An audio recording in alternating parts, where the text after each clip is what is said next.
নমস্কার। আজকে খুব সংক্ষেপেই একদিকে যেরকম সাফল্যের ইতিহাস, আর আরেক দিকে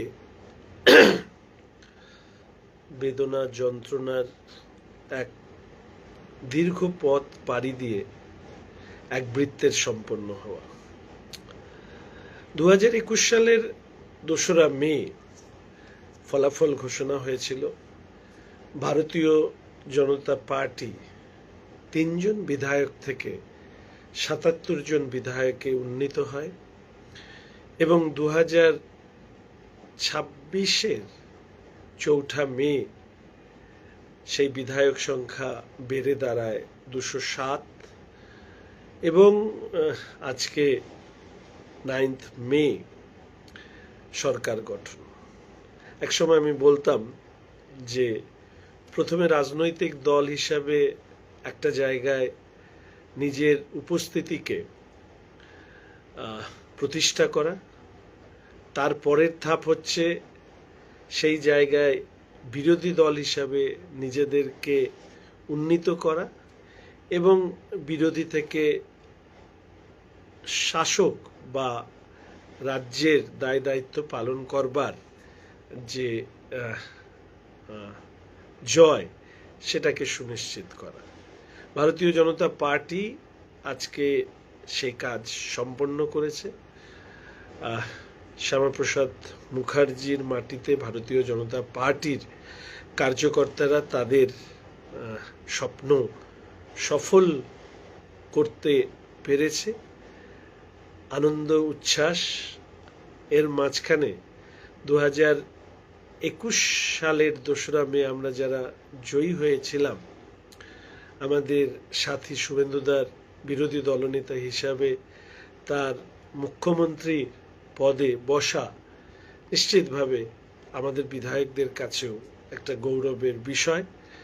আমাদের এই সময়কালের 3 রাজ্য সভাপতি, সম্মানীয় দিলীপ বাবু, সম্মানীয় সুকান্ত বাবু, সম্মানীয় শ্রমিকদার নেতৃত্বে শুভেন্দু বাবুর আজকে 2026-এর 9th মে এই শপথ গ্রহণ অনুষ্ঠান নিশ্চিতভাবেই ভবিষ্যতে আরও অনেক আলোচনা হবে। আমি অন্যদিন নিশ্চিত করে এই বিষয় নিয়ে বলবো যে এই 2021 সালের 2রা মের পর যে যন্ত্রণা, যে হত্যা, যে রক্তের স্রোত, মহিলাদের উপর অত্যাচার, ঘর ছাড়া হওয়া, তার যে বিভৎসতা, তা নিয়ে অনেকেই জানেন যে এই সময়কালে 21-এর 2রা মের পর কেউ হয়তো ভাবেনি 2026 সালের 9th মে আমরা সরকার গঠন করতে পারবো।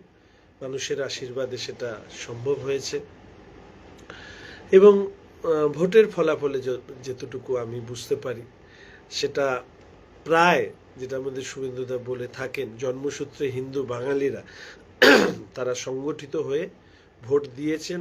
তার ফলে একটা বড় অংশের ব্যবধানে ভারতীয় জনতা পার্টি এই বিশাল জয় লাভ করেছে।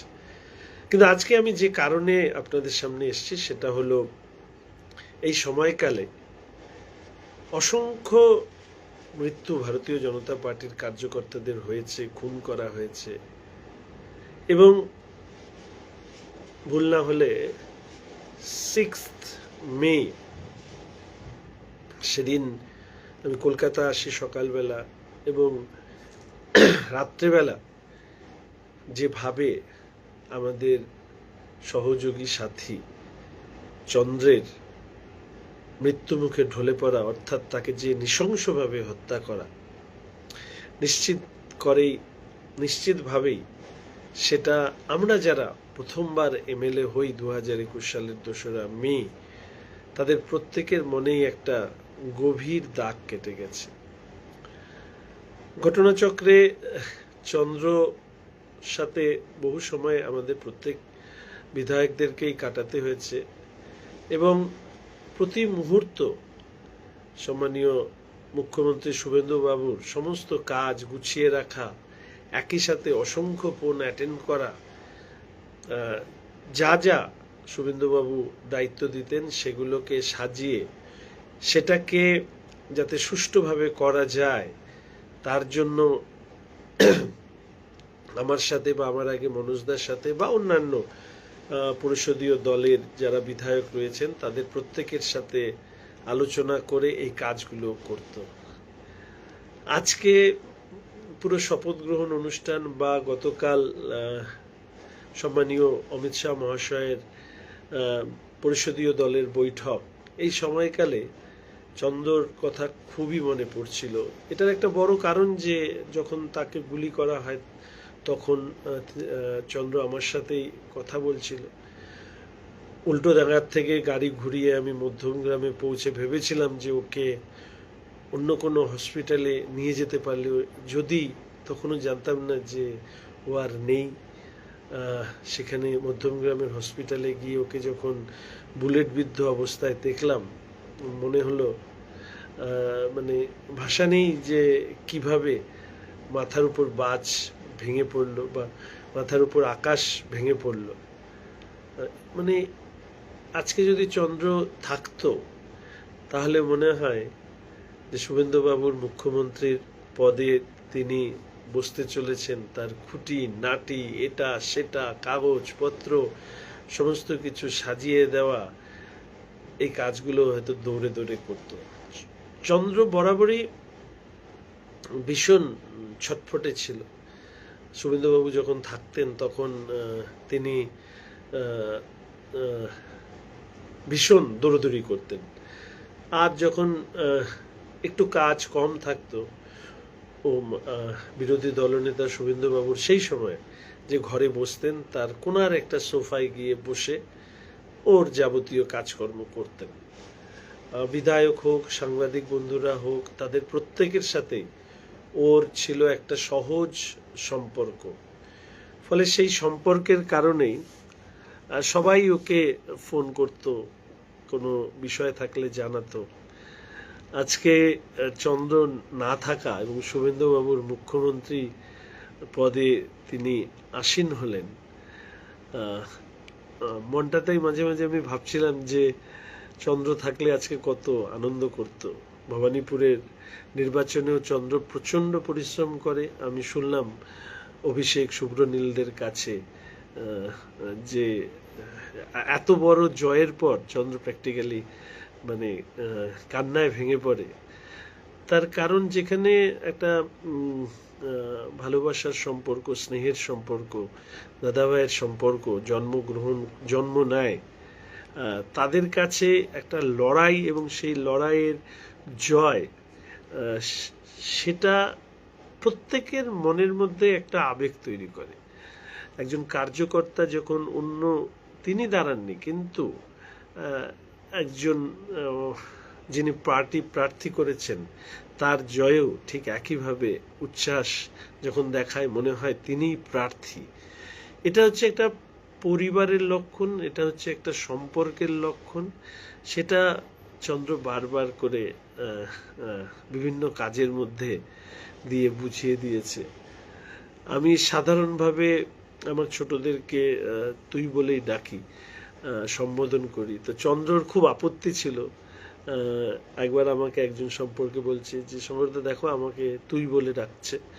তখন আমি হাসতে হাসতে বললাম, তুই কেন, আমিও তো তোকে তুই বলে ডাকি। বলে না, তুমি ডাকো সেটা মানা যায়, অন্য কেউ ডাকলে আমি কেন শুনবো। আমি বললাম না না, ওরকম ভাবিস না, ভালোবেসেই হয়তো ডাকে। তো আজকে হঠাৎ করে এই কথাটা মনে পড়লো। এরকম টুকরো টুকরো, অর্থাৎ বিভিন্ন স্মৃতি আমাদের 3 রুমের, অর্থাৎ আমাদের বিধায়কদের বসার জায়গা, শুভেন্দুবাবুর বসার জায়গা এবং chief whip, opposition chief whip, এই 3টে রুম আমাদের প্রাপ্য, এবং সাথে একটি অফিস, শুভেন্দুবাবুর একটি অফিস, 4টে রুম। এর মধ্যেই আমরা যেহেতু থাকতাম, ফলে বিধানসভার অধিবেশনের আগে পরে বা সভা হলেই আমরা একটা জায়গায় এইভাবে গল্প করতাম। আর চন্দ্র ছিল পুরো এই 4টে ঘরের সেই অর্থে মালিক। তো আজকে যার জন্য বিরোধী দলনেতা শুভেন্দুবাবু আজকে মুখ্যমন্ত্রী হচ্ছেন, 5 বছর অক্লান্ত পরিশ্রম করেছেন চন্দ্র, এবং যারা ওর ভিডিওগুলো দেখবেন একদম চন্দ্র শুভেন্দুবাবুর ঠিক পাশেই দাঁড়ান বা পাশেই থাকেন। যে কোনো ধরনের দায়িত্ব ওনাকে দিলে বা কোনো কথা বললে নোট করে রাখা, সেটাকে কাজটা করা, এই কাজগুলো চন্দ্র করত। আমাদের সাথেও সেই জন্য একটা ভালো বন্ডিং হয়ে গিয়েছিল। চন্দ্র ছিল অনেকের কাছেই মুশকিল আসান।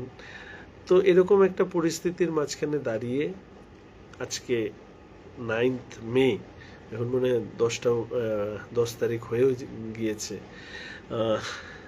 শপথ, একটা বৃত্তের সম্পন্ন হওয়া, মাননীয় প্রধানমন্ত্রীর বক্তব্য বাংলার বিজয় সম্পন্ন না হওয়া পর্যন্ত, পশ্চিমবঙ্গে ভারতীয় জনতা পার্টির পতাকা উত্তোলিত না হওয়া পর্যন্ত আমাদের এটা জয়ের বৃত্তটা সম্পন্ন হয় না। সম্মানীয় শ্রদ্ধেয় মাখনলাল সরকারকে তিনি যেভাবে সম্বর্ধিত করলেন, এর থেকে অন্তত এটা সবার কাছে পরিষ্কার, ইতিহাসকে অস্বীকার না করে যে ইতিহাসের দৌলতে আজকের এই পশ্চিমবঙ্গে ভারতীয় জনতা পার্টির জয়, সেই জয়কে মাননীয় প্রধানমন্ত্রী একজন ব্যক্তির মাধ্যমে, মাখনলাল বাবুর মাধ্যমে তিনি আসলে শ্রদ্ধা জানালেন। যারা এই জয়ের স্থপতি, অনেকে যারা চলে গেছেন এই পৃথিবী ছেড়ে, অনেকে যাদের রাজনৈতিকভাবে বলি হতে হয়েছে, তার সহ যারা অত্যাচারিত হয়েছেন, ঘর ছাড়া হয়েছেন, তাদের প্রত্যেককে তিনি তার ভঙ্গিমায় শ্রদ্ধা জ্ঞাপন করলেন, তাদের প্রতি কৃতজ্ঞতা জ্ঞাপন করলেন। এবং আমরা তাদের পাশাপাশি আমাদের নিজের ঘরের যে সাথী, তার চলে যাওয়াও একটা আমাদের কাছে বেদনার। কিন্তু আজকে চন্দ্র থাকলে হয়তো ভীষণ খুশি হতো।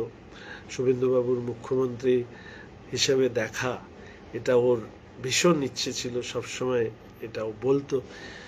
অর্থাৎ 2021 থেকে 2026 এই যে নানা ওঠা নামা, আমাদের অনেকেও হয়তো এটাও আমরা ভাবিনি যে 21 থেকে 26 এই 5 বছরের মধ্যেই শুভেন্দুবাবু যে কথাটা বারবার করে বলেছিলেন যে আমরা সরকার গড়বই, কেউ হতাশ হলে তিনি এই কথাটাই বলতেন, আমরা সরকার গড়বই, আমরা সরকার করবই। অর্থাৎ এই যে একটা চ্যালেঞ্জ তিনি গ্রহণ করেছিলেন, মুখ্যমন্ত্রীকে হোম গ্রাউন্ডে, মানে মুখ্যমন্ত্রীর অ্যাওয়ে ম্যাচ খেলতে গিয়েছিলেন, হেরেছেন, মুখ্যমন্ত্রী হোম গ্রাউন্ডে হেরেছেন। এটা নিশ্চিতভাবে শুভেন্দুবাবুর মতন নেতৃত্বের কাছ থেকে শিক্ষণীয়। এবং তিনি যেটা করে দেখিয়েছেন সামগ্রিকভাবে, ভারতীয় জনতা পার্টি, শুভেন্দুবাবু, আমার 3 নেতা, দিলীপ দা, সুকান্ত দা, শ্রমিক দা সহ সামগ্রিক পার্টি, এবং তার সাথে আমাদের কেন্দ্রীয় নেতৃত্ব, অসংখ্য মানুষ যারা ভারতীয় জনতা পার্টিকে পশ্চিমবঙ্গের মাটিতে প্রতিষ্ঠা করবার ক্ষেত্রে যে ভূমিকা পালন করলেন। বিভিন্ন রাজ্য থেকে আমাদের অনেক মানুষ যারা পর্যবেক্ষক, প্রভারী ইত্যাদি হয়ে এসেছিলেন, ছোট ছোট কাজ নিঃশব্দে তারা করেছেন, মানুষের কাছে গিয়েছেন। এবং এবার আর না হলে নেভার, এইরকম একটা পরিস্থিতি হয়, এবার না হলে আর নয়, এরকম একটা পরিস্থিতি মাঝখানে দাঁড়িয়ে আজকের গোটা দিন যে আনন্দ উচ্ছ্বাস, সেই আনন্দ উচ্ছ্বাসের সবটাই একজন, জানি না মানুষ মৃত্যুর পরে কোথায় থাকে, তবে নিশ্চিতভাবে সবটাই চন্দ্রকে অন্তত আমি আমার পক্ষ থেকে উপহার দিলাম। এবং চন্দ্রর যে স্বপ্ন, যে কারণে ও এত ডেডিকেটেডলি কাজ করতো সকাল থেকে রাত্রি অবধি, আজকে এখানে না থেকেও ওর স্বপ্ন সফল হয়েছে। এটাও নিশ্চিতভাবে কোথাও না কোথাও ওকেও শান্তি দেবে। আর ব্যাস, আর আজকে আমার কিছু বলার নেই। অনেক দিন ফেসবুকে আসিনি। আজকে ভারতীয় জনতা পার্টির শপথ গ্রহণ অনুষ্ঠান, শুভেন্দুবাবুর মুখ্যমন্ত্রী হওয়া, দিলীপবাবু, অগ্নিদি, ক্ষুদিরাম টুডু, অশোক কীর্তনিয়া, নিশীথ বাবু, তারা মন্ত্রী হয়েছেন, তাদের প্রত্যেককে ধন্যবাদ। এবং আগামী দিনে অত্যন্ত সুন্দরভাবে মাননীয় প্রধানমন্ত্রী যে কথা বলেন, বিকশিত ভারত, বিকশিত পশ্চিমবঙ্গ, সেই লক্ষ্যে ভারতীয় জনতা পার্টি এগিয়ে চলবে।